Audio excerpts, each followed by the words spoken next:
Hello and welcome to Walk the Pod, your daily walking show where I take my podcast for a walk because I don't have a dog. My name is Rachel Wheely, a human in the world walking around a park behind a hospital, and welcoming you to series 57 of the Daily Walking Podcast that tempts you away from your desk at lunchtime to reconnect with nature. This series, we're talking about a fascinating topic, lament. Not a word that we use in everyday life, one which emerges, I think, primarily out of faith-based approaches to life, and yet one which we can certainly use and learn a lot from in all faiths and none. Welcome to Walk the Pod.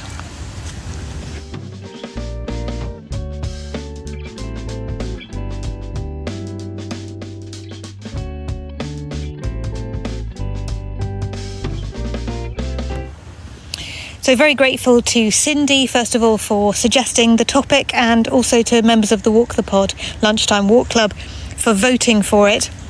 We have a vote for a theme every time we have a new series. And this month, Lament was chosen, and I wanted to spend the first day of the series on my daily walk, just talking about this new topic and trying to define what it is. And that will, in some sense, involve defining it by what it isn't as well. And your definitions are very, very welcome, because I am but one person, and what I think may not be a great reflection of what the thing really means, and who knows, definitions do vary depending on which field you're looking at it from.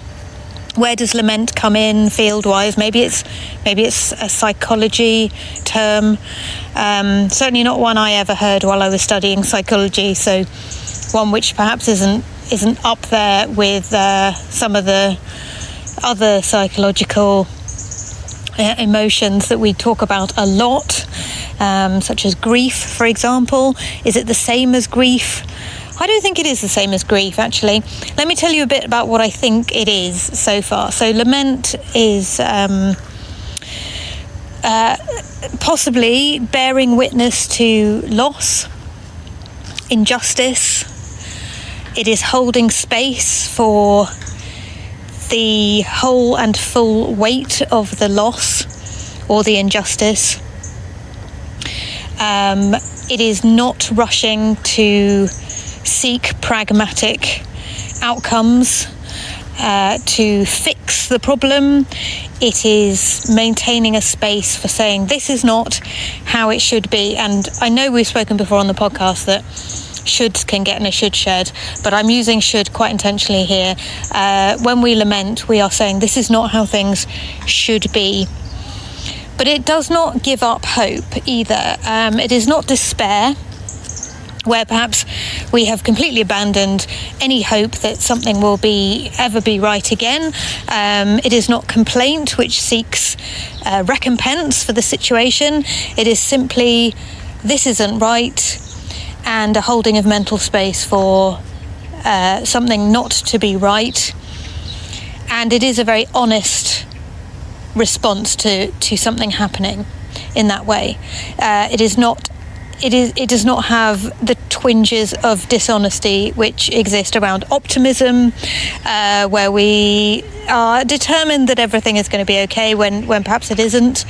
It does not have the small twinges of dishonesty that surround cynicism, where we do not believe that people's hearts are in the right place around something, even when we have no evidence for that.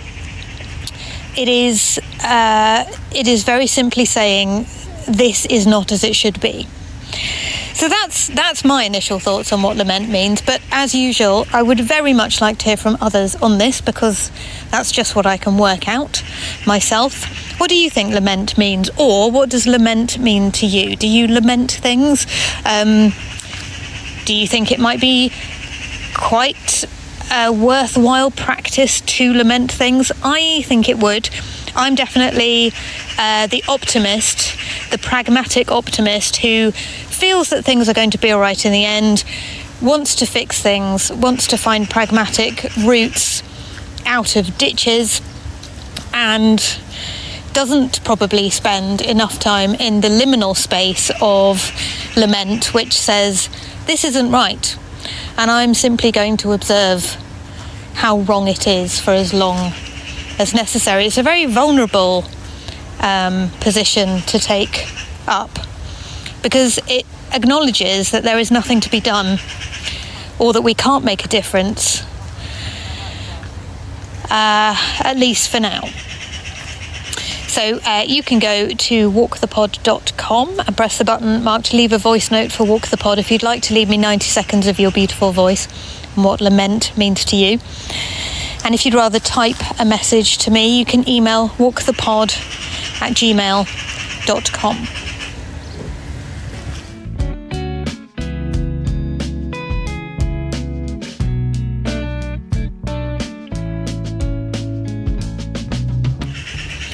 What can I see directly in front of me? Well, I am in the park behind the hospital today. Very excited to be recording a brand new series for you, because it's been a few weeks since we wrapped up series 56. And there's a magpie going nuts in a tree over there.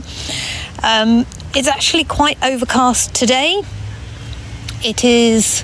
I'm surrounded by trees in full leaf, also some ivy-covered trunks, some fallen logs, quite a lot of leaf litter, and oddly, a forest bike which somebody appears to have sprayed with a combination of black and silver car paint. So that's quite confusing. No idea what's going on there. The alternative explanation for this bike is that it's actually been... somebody set fire to it. That is also possible. It's quite difficult to tell, but it's lying on its side. It looks very sad, so I'm lamenting the loss of this forest bike, which is a brand of e-bike that we have around these parts. We also have river bikes, and it might be a river bike actually. It looks like it might have been blue once upon a time. I think somebody set fire to it, dear friends, to be honest, which is rather sad to see. There is the cross dog lady is here with 2 pups today. She is just walking them around the further part of the park over there. Little brown dogs.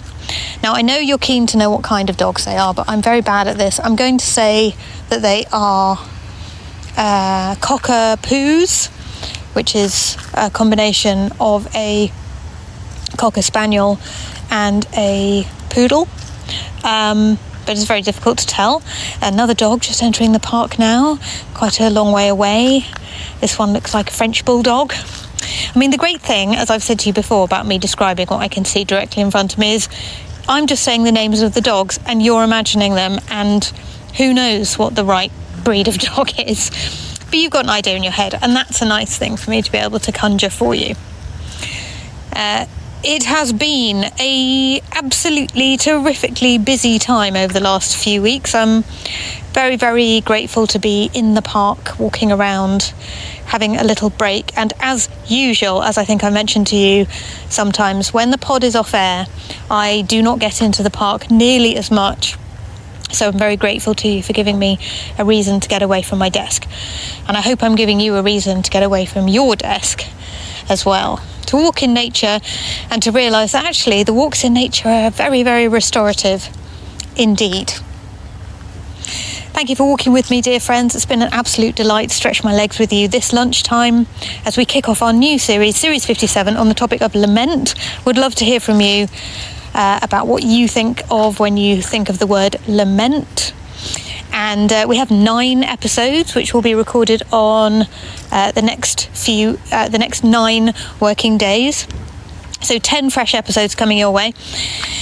And if you are enjoying Walk the Pod and would like to get more involved, would you like to be a member of the Walk the Pod Lunchtime Walk Club, perhaps?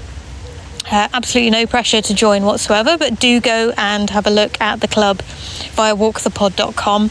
Have a look at the tiers of support that you can join on, and just see what you think.